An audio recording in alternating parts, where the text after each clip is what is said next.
welcome back to the Football Rundown. We're here with some Stockport County updates to talk about today. You've obviously noticed, or you've probably noticed at least, that there's not been any content up on the channel this week regarding Stockport County. There's not been any content up on the channel since Sunday, when England, of course, managed to squeeze past Slovakia to get into the quarter-final of the Euros. I was meant to talk about Stockport County this week, but unfortunately I've been ill yet again. Made out of glass at the moment, I swear. But yeah, what's been happening with Stockport County then? Well, on Monday we had a new signing from Burton Albion. Sam Hughes had signed a 3-year deal. I think it's on a free transfer, if I've read that correctly. So he signed former Leicester centre-half as well. Player of the season for Burton in the 22-23 season, so the season before last. Seems like he's got decent experience in League One previously as well. 27 years of age. He's certainly the most experienced, certainly the oldest player we've brought in this summer as well. So that's going to be an interesting one. A backup to Fraser Horsfall should we need it. I still think we probably need a little bit of cover for Ethan Pye at left centre half should he end up picking up an injury, should he need rest at any point throughout the season. But we are starting to get that squad into shape. We're starting to replace the players that we let go. In fact, we very much replaced the players we've let go now. There's probably just a few more signs I'd like to see. Possibly a new right back as cover for Noyle with Macaulay Salvamale's not sure how fit he's going to be going into the season. Potentially some cover for Ibao Toure at left back. We know obviously Ethan Bristow's gone back to Minnesota, but obviously we needed him at times at the back end of the last season. So I'd like to see maybe a little bit more cover defensively in those 2 or 3 positions at the back. But yeah, I'm quite happy with that. Obviously we brought in the keeper as well from Crawley. So I think we're fairly well stocked, and I think considering it's our first week of pre-season, we've managed to get a lot of our business done early, and I still think we'll add 3 or 4 new players potentially. But the core of the squad is very much got together now in time for pre-season, which is always good. And of course, we do have our first pre-season friendly against Chester tomorrow. Get yourself down there if you can. Obviously, I'm not going to be making the trip there because I am going to be watching England in the Euros. I think some people will be doing the same. But if you think you can get there and get back in time, then definitely go and give it a go, because we'll get an insight into seeing some of the new players that we've signed this summer as well. So that's going to be very interesting, and I am looking forward to trying to see some of those players as soon as possible. Then, of course, we signed another player as well throughout the week, Lewis Fiorini. We spoke about him a few times. We spoke about him a few weeks ago, whether or not that deal was going to happen. It came from Football Insider at the time, so I was a little bit like, I'm not too sure, is this going to happen? It has happened.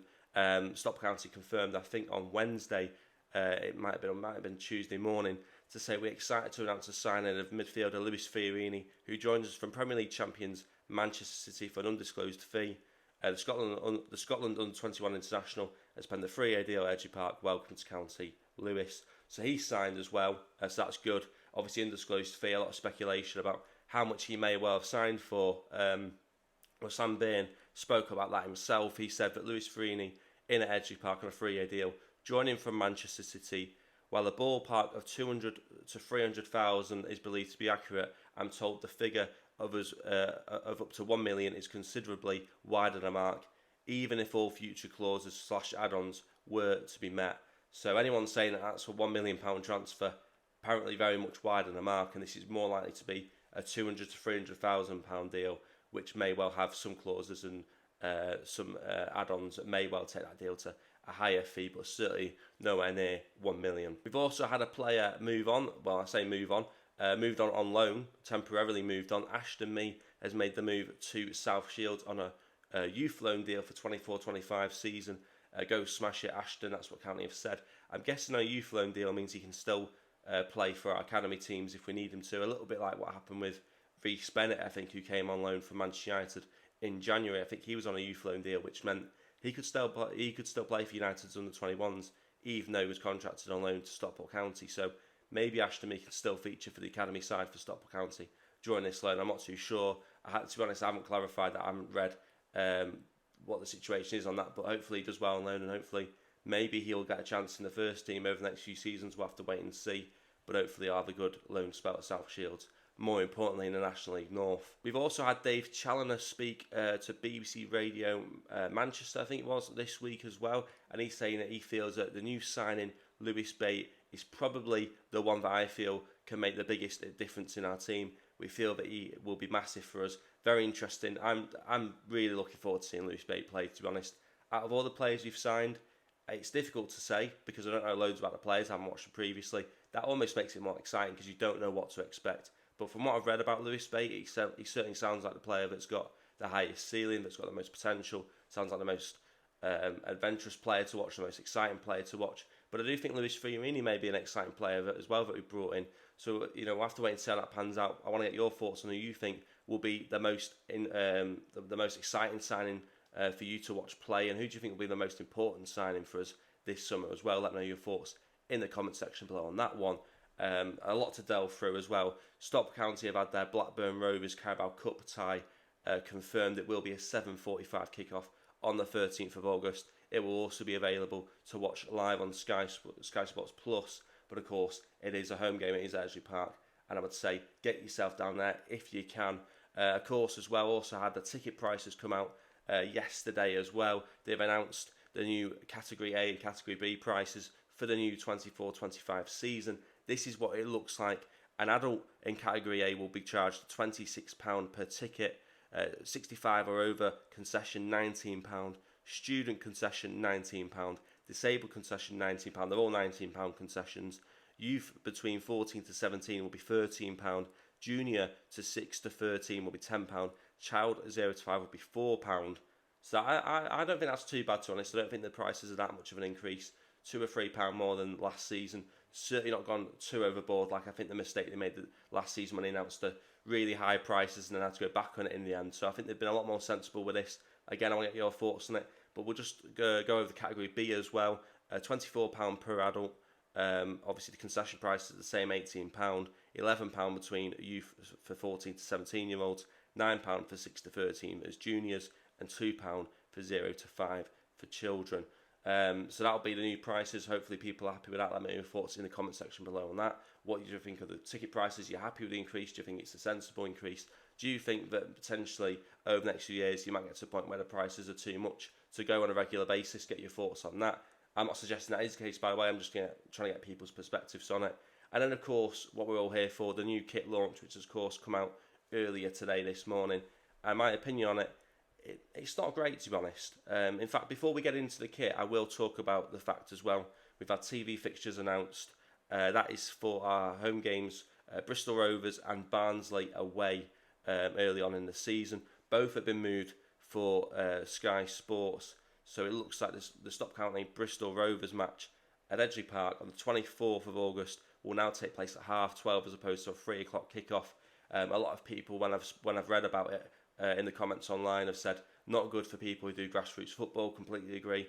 But of course, part of this Sky Sports package, the club benefits financially from and puts us in a position to sign these players in the first place, puts us in a position to make the improvements that the football club are making. So I suppose it's a bit of a difficult one because it's having a positive impact on the football club financially, but a negative impact on the fans in terms of timing.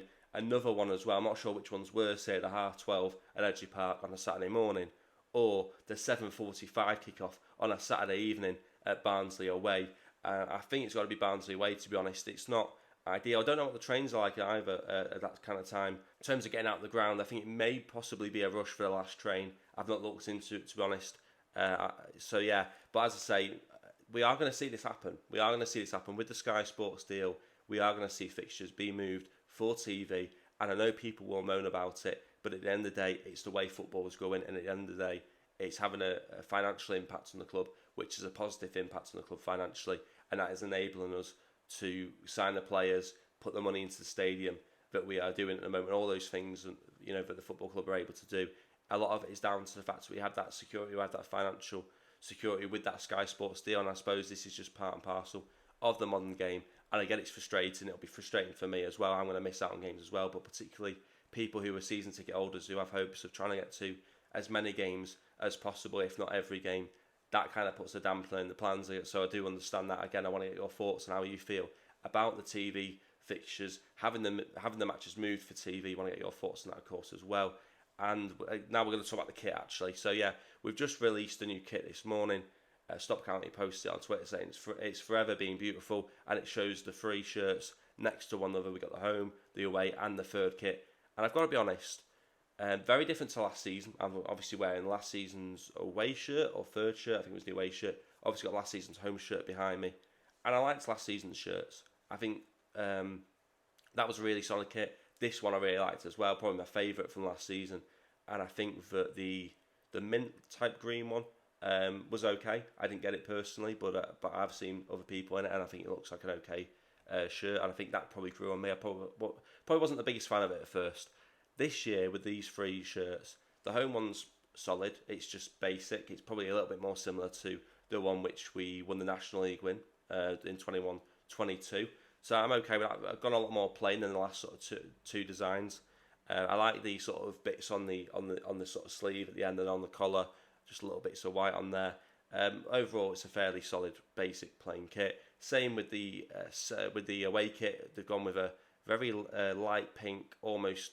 To be honest, from a certain angle, it might even just look like white because it's a very, very light pink colour with of course black stripes down the side and of course on the collar and on the sleeves as well. Not the worst kit in the world, to be honest. So that's okay. The third kit I think is the one that's going to split opinion. Of course, it does take a little bit of inspiration. It takes a bit of inspiration from a Stockport County kit in the 90s. And I think it splits opinion because it's not exactly the same design as the one in the 90s. It doesn't look great, to be honest. I'm not a fan of it. I think it's one of those where you're either going to love it or you're going to hate it. And I think I'm in the camp of I hate it, to be honest. I think that with the yellow and the blue, and it just doesn't work with the red sponsor and the red badge. It just doesn't work. It just looks horrendous, I think. Yellow socks as well. The biggest issue as well is there's still a lot of blue on that shirt. So the whole point in a third kit for me, really, is it should be different. It should stand out. It should be, if the home or the away shirt is too similar to what the other team's wearing, you can always bring out the third kit. For me, that's got similarities. It's got blue shorts still, blue down the sides. I think it's got blue on the back as well. So I'm not a massive fan of that kit, to be honest. I feel sorry for Carl Watton, who's been pushed out to go and model that kit, to be honest, for the pictures. Not the biggest fan of it. I would probably rate that, a 3 out of 10 if I was going to put a rating on it. I'd probably rate the home kit probably a 6 or 7 out of 10, and the away kit I'd probably put probably a 6 or 7 out of 10 as well. So yeah, I think the kits are okay. I don't think they're as good as last season, possibly not as good as the season before. But I would say the home shirt is a fairly solid. Like I say, it's plain. I'll probably get it as soon as possible. And like I say, then they've got it. You've got the new kits, and of course the pink one will be worn at Chester tomorrow as well. So I think I've pretty much covered everything as best as possible there. There's been a lot going on this week, really, when you break it down, and I've tried to break it down as best as possible for you. Like I say, I want to get your opinions as always on this channel with everything Stockport County. Don't forget to like the video, of course, subscribe if you are new, and as always, thanks for watching.